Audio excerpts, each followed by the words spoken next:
Bonjour à tous. Bonjour.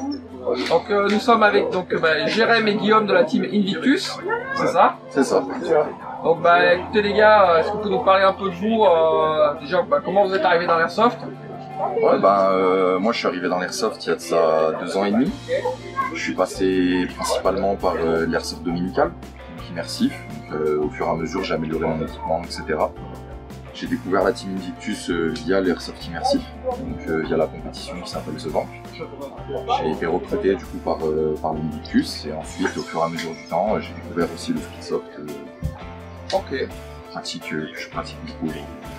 Ok, oui, aujourd'hui on est sur le Speedfest. Voilà. On a principalement des Speedsofters, même si bien qu'on ait eu des mid-simmers, on a quand même principalement des Speedsofters. Exactement. Et du coup, Jérém, tu peux nous parler un peu de toi? Un petit peu pareil, je suis arrivé aussi par l'airsoft traditionnel, on va dire, les dominicales, les parties sur divers terrains. J'ai commencé avec un de mes frères, donc on a fait des années en étant plus ou moins sérieux, c'est-à-dire on le pratiquait quand on avait vraiment envie.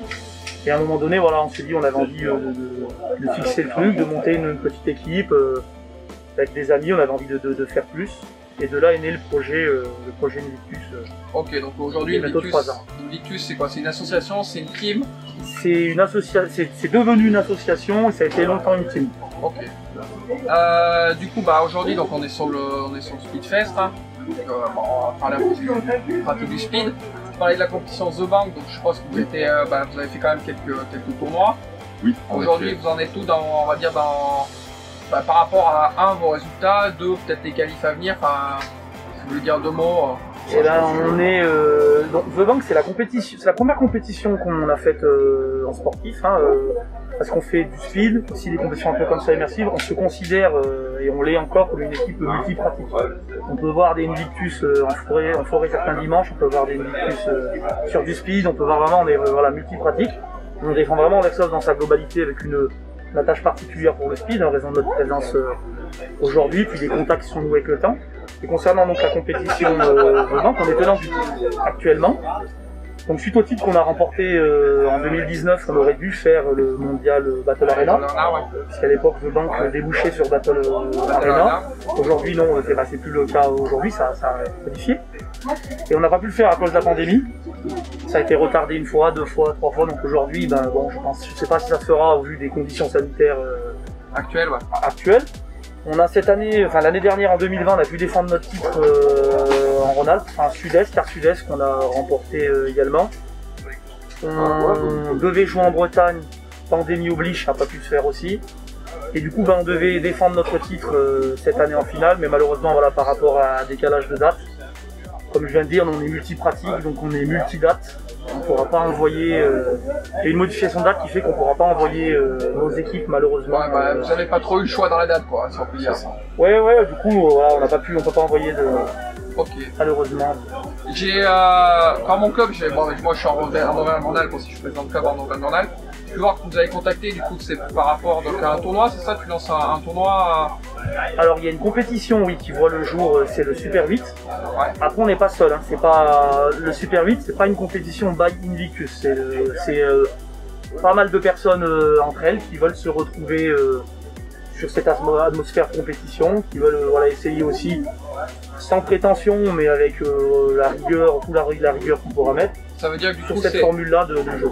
C'est ouvert du coup parce que du coup tu dis sans réelle intention, c'est-à-dire que par rapport à certaines compétitions aujourd'hui, c'est vraiment tout le monde peut venir essayer, c'est ça? Le but c'est un peu qu'il y ait de camo, pas des joueurs on va dire plus traditionnels de camo qui viennent essayer. Après il y a des règles qui seront mises en place, ça reste une compétition, donc il y a un historique qui va se créer autour de cette compétition, les gens vont adhérer on va essayer de mettre en place des règles qui peuvent ouvrir des profils un petit peu speed game, mais qui peuvent aussi permettre à d'autres de venir sur une manche aussi se voir, tester, ou même tout simplement passer un bon moment. On peut faire une compétition, ne pas être qualifié, avoir passé une bonne journée. Oui, après de toute façon le but du jeu, de toute façon, initialement dans la sorte, c'est quand même de passer un bonne journée ou un bon week-end.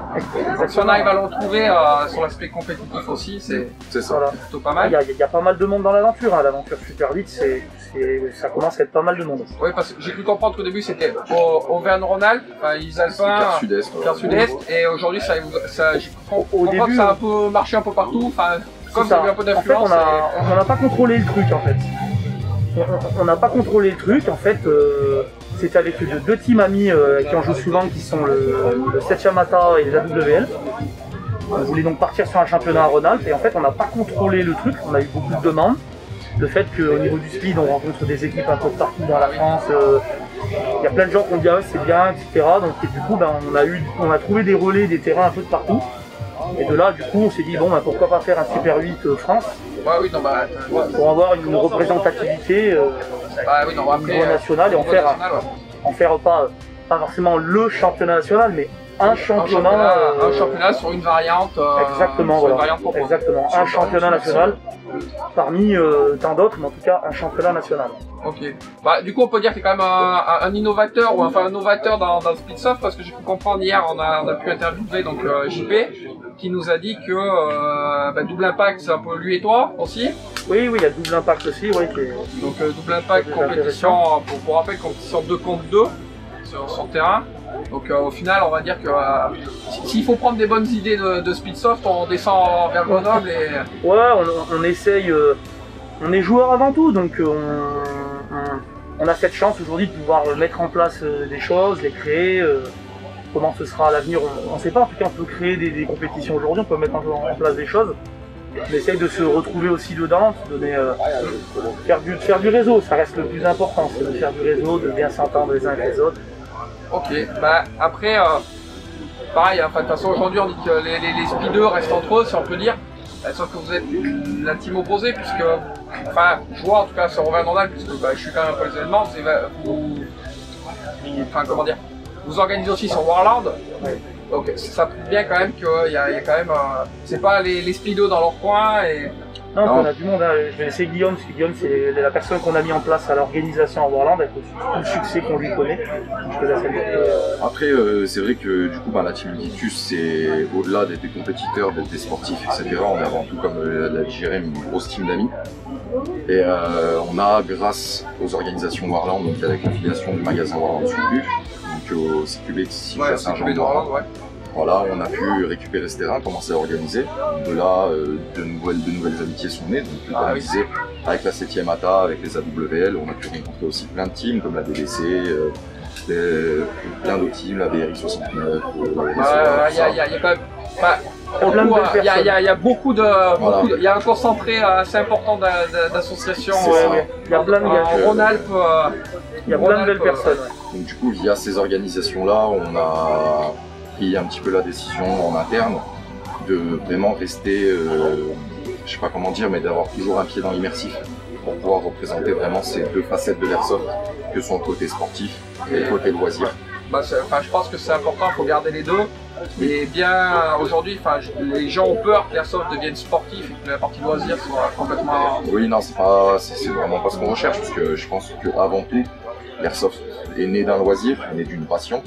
Et après, c'est juste aller pousser la passion plus loin, aller chercher du sportif, de se déplacer les week-ends avec les amis, etc. Mais c'est vrai que là-dedans, on aime vraiment garder un côté immersif, plus tenu, voilà.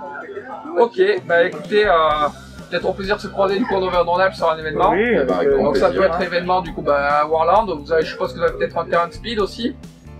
Qui est à Warland.